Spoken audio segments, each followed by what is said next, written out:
All right, guys, continuing on with part four of the 2013-14 Connorland WAP review. We're picking up with, it's on page 88 of your review book if you've got it with you. This is cross-cultural interactions, and they really begin to pick up during this period, and it's basically, guys, it's because people want to make money, all right? It becomes from merchants.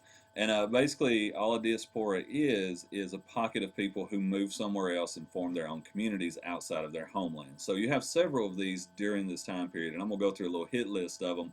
So you need to know both who the merchants were who went places and also where they settled. And I'll have to look down. I apologize, I don't have this memorized. But first is Jewish and Christian merchants. And they go into major trade cities in China, South Asia, Central Asia, Western Europe, North Africa, pretty much everywhere that we've talked about. Next, you have Muslim communities who make their way into the Indian Ocean trade network, also Southeast Asia with that.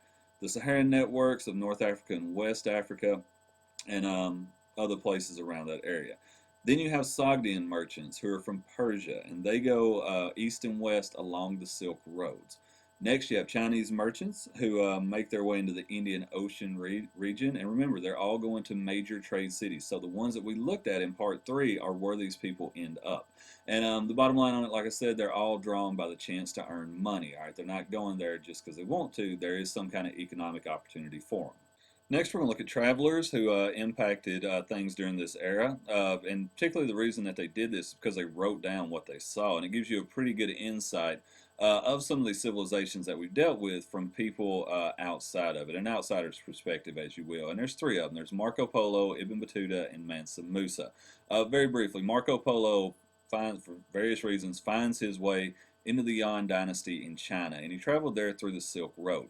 Well, the importance of it is he brought the description of Asia with all the factors that go into it back to Europe. Now, at the time, a lot of people didn't believe him because they thought it was fantastical, it was kind of made up and things like that. But over time, we found through archaeological evidence and other writings that he was pretty spot on in a lot of the things that he talked about as far as how the government was run, how their economy ran, and everyday life and things like that. Next is Ibn Battuta, the most important Muslim traveler of this time. And Ibn Battuta went out on the road and he traveled for about 30 years throughout the entire area of what's called Dar al-Islam, which means everywhere Islam is. And he went to South Asia, he went to Northern Africa. He went tons of places and he wrote descriptions and his adventures of these places as he went. Last is Mansa Musa from the Kingdom of Mali in Western Africa. And his big travel, his big adventure, if you will, was traveling from Mali to go to Mecca on pilgrimage, which we'll talk about when we get to Islam. But he makes this trip and he records the impressions of the places that he went along the way. Next, we continue to see the exchanges of technology, ideas, and diseases along these trade routes. When it comes to technology, a lot of these things are similar to the period before. Like I said, you've got paper printing, the compass gunpowder from China to the west. You've got cotton, sugar, and rice, particularly a new variety called champa rice that moves from India to China, and then mathematical concepts as well. Some of the ideas that spread during this period are the European Renaissance, and some of the diseases, which I talked about in the last period, is the Black Plague or the Black Death. Now we move on to what I believe is chapter 8 in your book, which is after the fall of the classical empires, in particular in Europe. We're talking about Rome. So once Rome falls, Europe becomes completely chaotic because it loses that binding sense of unity that had it for so long. In other words, the Roman way is gone. Things start falling into disrepair. Learning, artwork, things, just kind of fall to the wayside because it's so chaotic. People have to concern themselves with being alive or to staying alive. So there's a power vacuum, and what happens is the church steps in and assumes this power. Okay, so they assume the role of providing one social order and two political stability. This was the one constant in people's lives as things were changing. It was a dangerous world back then, but the church was always there, and they assumed and they achieved a lot of power and a lot of things immediately after the fall of Rome, simply because they were there as a unifying and stabilizing force. As far as the church itself goes, there is a hierarchy when you go from top to bottom. Obviously, in the Catholic Church, and that's what we're talking about here, the Pope is at the top of the food chain, okay? And then bishops come below him, and then parish or town priests come after that. And the priests were the ones who were in charge of the day-to-day activities of running a place, performing weddings, baptisms, sacraments, whatever it is. They were the ones who were the most in touch with people. Another big thing that happens after the fall of Rome is secular leadership becomes local. In other words, you don't have a lot of you don't have a lot of empires in Europe. We don't have any empires in Europe at this time. So leadership or governance becomes local, and out of that feudalism develops, which we've talked about is kind of the way that things worked in Europe, and then as we go forward a little bit, that way that it worked in Japan. So feudalism develops out of this fall of Rome. Some important leaders to be aware of during this era in Europe after the fall of Rome that kind of held things together as best they could in their regions. Number one, we have Charlemagne with the Carolingian Empire, and then Justinian with the Byzantine Empire. And they were both very influential and very important in the way that they ran their dynasties, empires, whatever you want to call them, both in just the culture and the social aspects of the place, but also from a legal standpoint. And that's probably the key one, is the legal innovations that they made during this time. Rolling on to the biggest thing that probably happens during this period, and it's the rise of Islam. Okay, I'm not going through the characteristics or how it got going, because we've already talked about that, and you've got them probably in front of you, or hopefully in front of you at this point. But you do need to know the characteristics of it. All right, the fact that Muhammad was the original leader, what the belief system is, the things that you're supposed to do if you're a member of the Muslim community, and things like that. The Muslim empires that we talk about in this period are the Umayyad Caliphate and the Abbasid or Abbasid, I messed that up, Abbasid Caliphate. Okay, and you see a map of the, I believe the Umayyad right here, but be able to associate those with the first empires of Islam. All right, next on the list of Muslim empires, the Umayyad and Abbasid were the ones that were located kind of in the origin or the original locations of Islam as it spreads over to South Asia.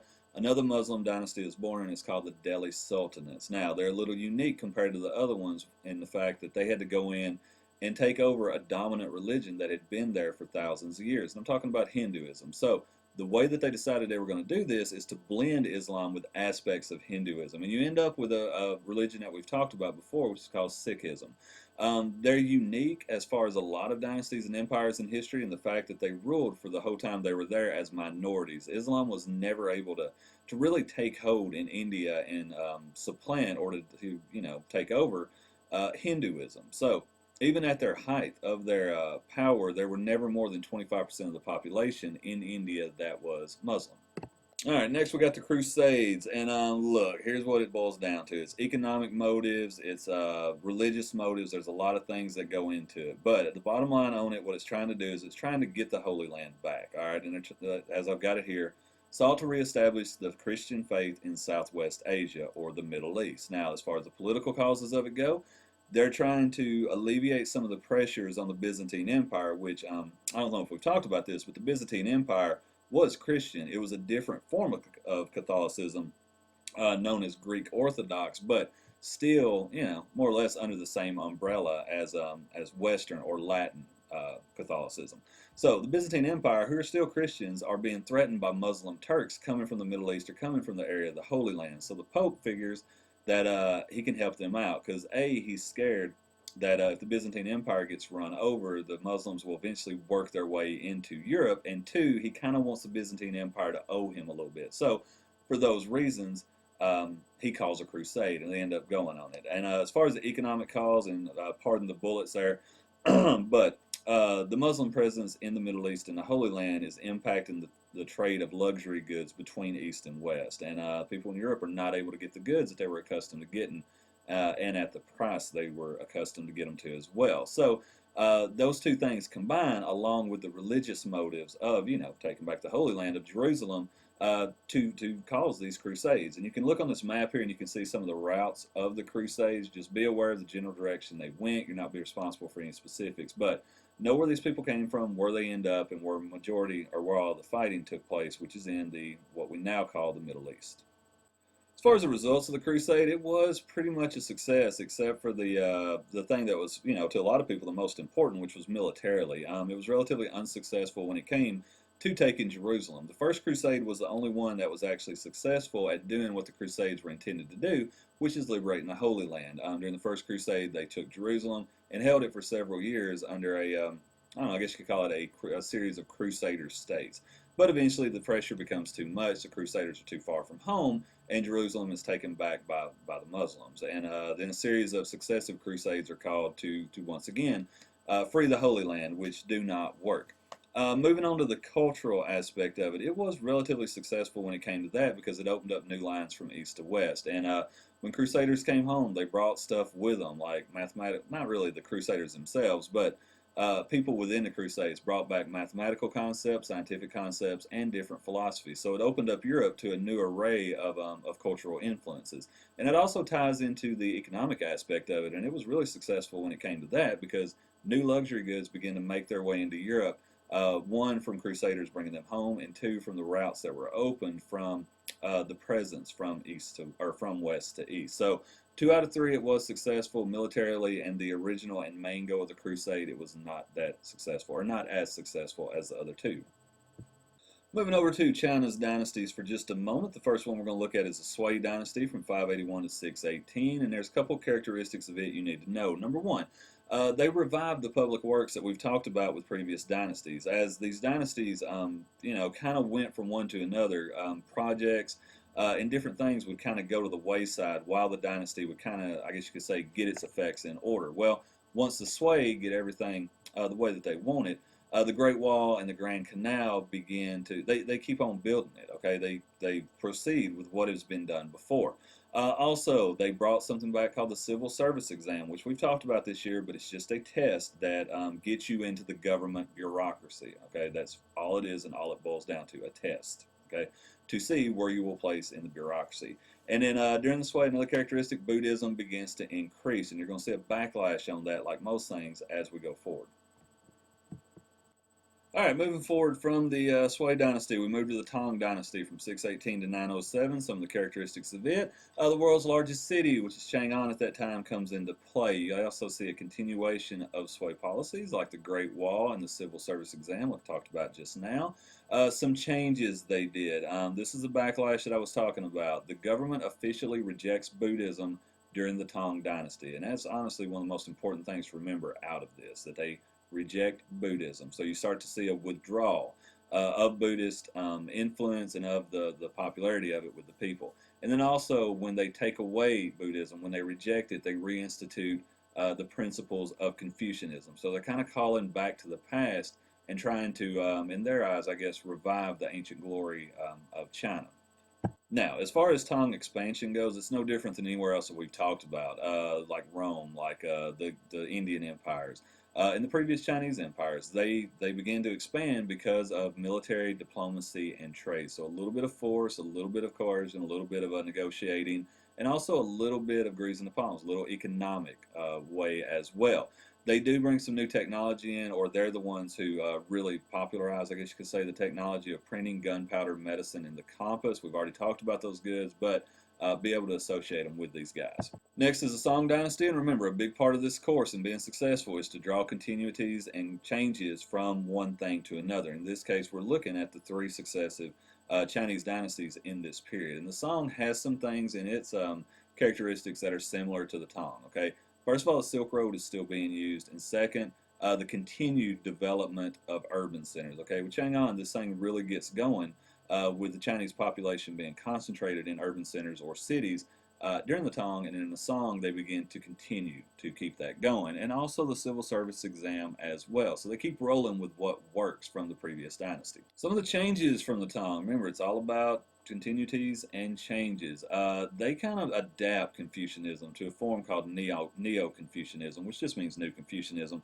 But it's a little bit, I hate to say laid back, but it's a little bit less stressful or less involved than the Confucianism of the dynasties past.